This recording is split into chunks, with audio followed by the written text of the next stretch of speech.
Yo tout le monde, c'est Kreka, donc aujourd'hui, nouvelle vidéo donc sur le maintien d'un Pogona viticeps.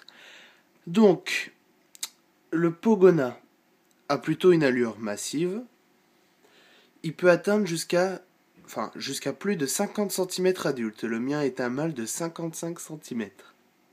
Non, les mâles ont une tête plus grosse, plus triangulaire que les femelles, et ils sont moins élancés. Ils ont donc, le Pogona a sur lui tout autour des épines qui va permettre d'effrayer ses prédateurs, mais qui ne sont en rien, on va dire, dangereuses.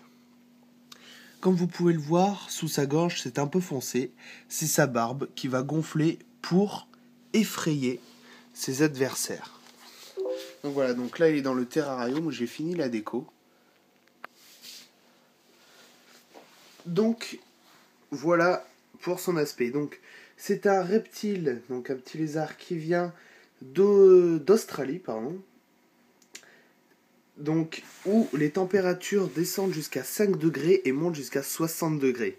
Donc comme vous pouvez le voir, ça change énormément des températures en captivité.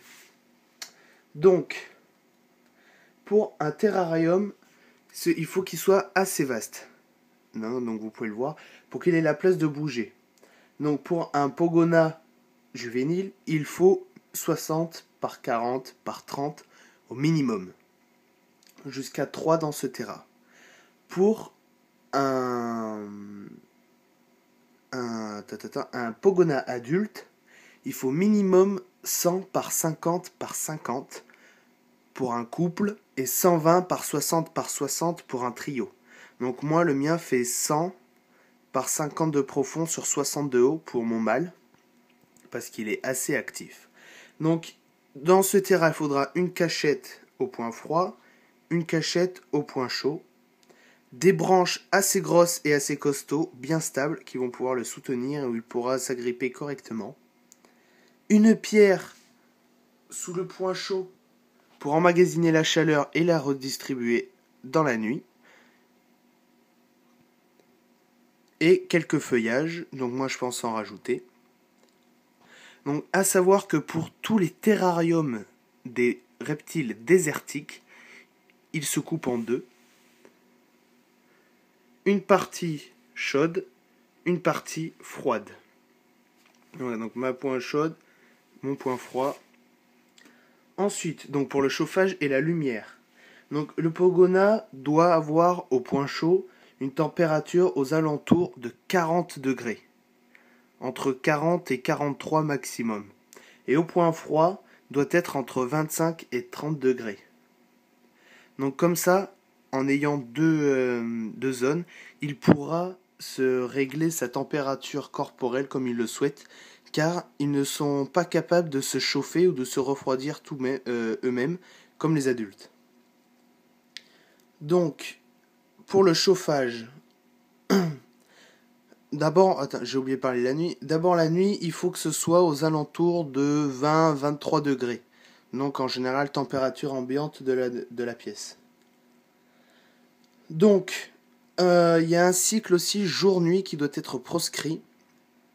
Donc, pour l'été, ça va de 14 heures de lumière et en hiver, entre 10 et 12 heures par jour.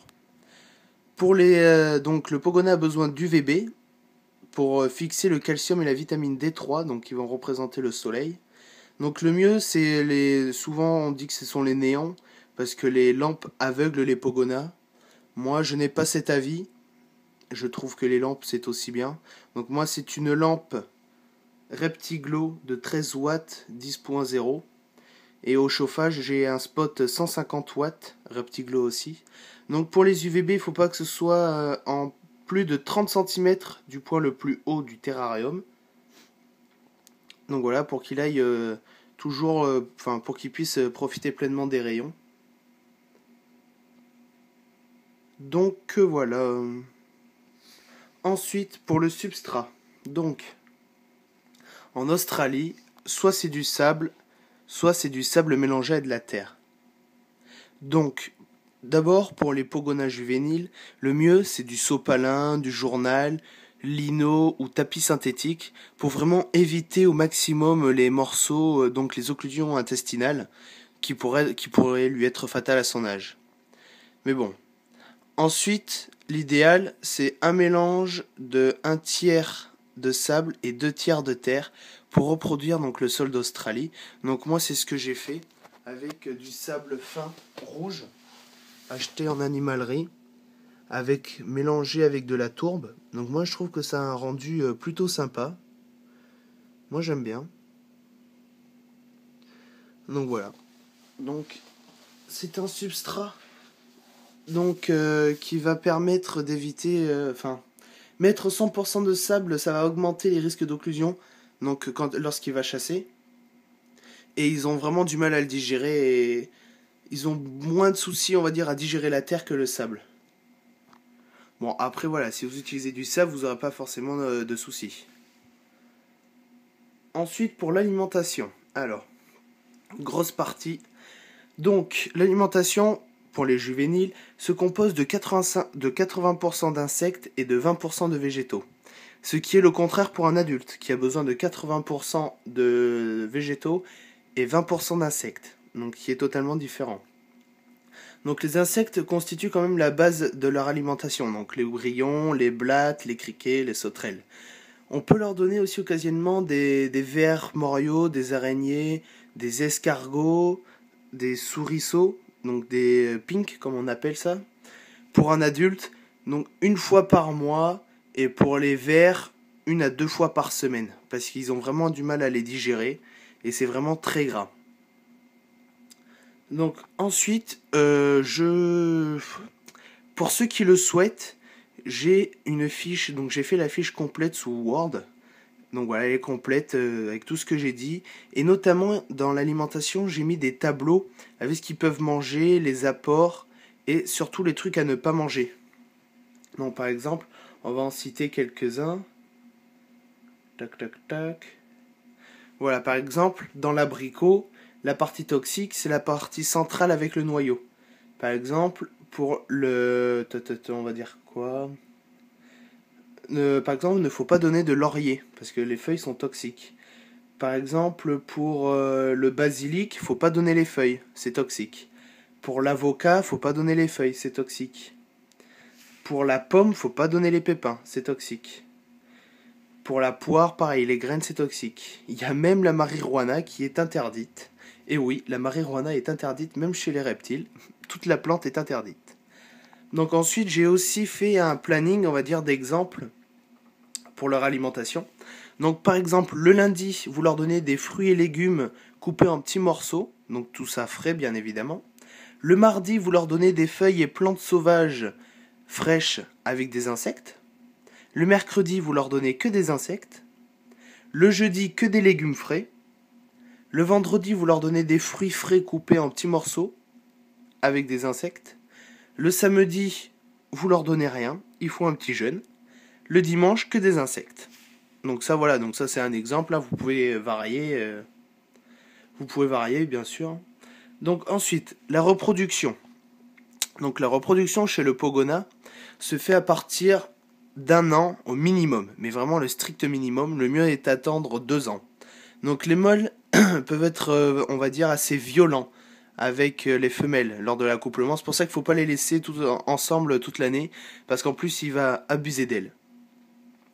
Donc le mieux c'est d'avoir au moins un mâle pour 2 femelles. Donc le meilleur c'est de les faire hiberner avant la reproduction pour qu'ils puissent reprendre des forces. Donc ensuite, à la sortie de l'hibernation, il faut séparer le mâle et la femelle, si jamais ils étaient ensemble, pour qu'ils puissent retrouver des forces au moins pendant 2 semaines. Ensuite, vous les mettez ensemble et vous les laissez faire leur parade, on va dire, de reproduction. Donc le mâle qui va essayer de conquérir la femelle. Et ensuite, après l'accouplement, la durée de gestation est environ 3 semaines. Et donc la femelle va pondre entre 3 fois, entre 1 et 3 fois maximum, je pense. Ça peut aller plus, mais après, voilà, c'est assez dangereux pour la femelle. En moyenne, 20 œufs par ponte, donc ça fait pas mal de bébés. Et l'incubation sera entre 2 et 3 mois dans une boîte dans un incubateur, hein, donc à 32 degrés, à 90 à 100% d'humidité. Donc voilà. Donc ensuite, on va parler du sexage. Donc le sexage, je vous conseille la vidéo de Neox Reptile, donc qui est, je trouve, très bien faite, très bien expliquée. Donc il a fait la comparaison avec son Pogona, donc qui est une femelle. Moi, ce que je peux faire, c'est une comparaison avec le mien, donc qui est un mâle. On pourrait donc voilà comparer pour ceux qui le désirent. Donc ensuite, dans la fiche que j'ai faite, il y a un tableau décrivant aussi donc la croissance avec leur taille. Par exemple, à 2 ans, le Pogona devrait faire aux alentours de 47 cm. Et aux alentours de 4 ans, il devrait faire 50 cm. Donc voilà, donc le mien il a 1 an et demi, il fait déjà 55 cm. Donc je vous explique pas le monstre que ça va être. Donc ensuite, on va parler de leur sens. Donc leur sens. J'ai pas mal de choses à dire sur ça. Donc, les Pogonas ont une ouïe très développée. Enfin, non, je dirais pas très développée, mais ils entendent bien, mais ils ne ressentent pas les vibrations. Contrairement à beaucoup de lézards comme les gecko léopards ou les rhacodactylus, ou même les serpents, ils ne ressentent pas du tout les vibrations. Ils entendent, mais c'est tout. Par contre, ils ont une excellente vision. Ça, c'est... Et ils peuvent même distinguer les couleurs. Et ils ont un œil pariétal, donc c'est un troisième œil. Donc son but est de controverser en rapport avec la thermorégulation, les hormones. Donc ça va lui servir à réguler des paramètres de vision chez lui. Donc ils ont des narines, mais ça lui sert qu'à respirer. Ça ne sert à rien d'autre. Par contre, leur langue est très développée. Ils font quasiment tout avec. Ils mangent, ils goûtent leur environnement. Donc par exemple le sable, s'il n'y a pas de calcium, donc voilà, hein, c'est pour ça qu'il faut toujours laisser du calcium dans le terrarium. Toujours changer l'eau tous les jours, de l'eau claire, de l'eau propre. Hein. Et bien sûr, hein, bonne blague, ils sont muets. Donc voilà, donc c'était Krika. Cliquez sur j'aime, abonnez-vous et aimez ma page Facebook.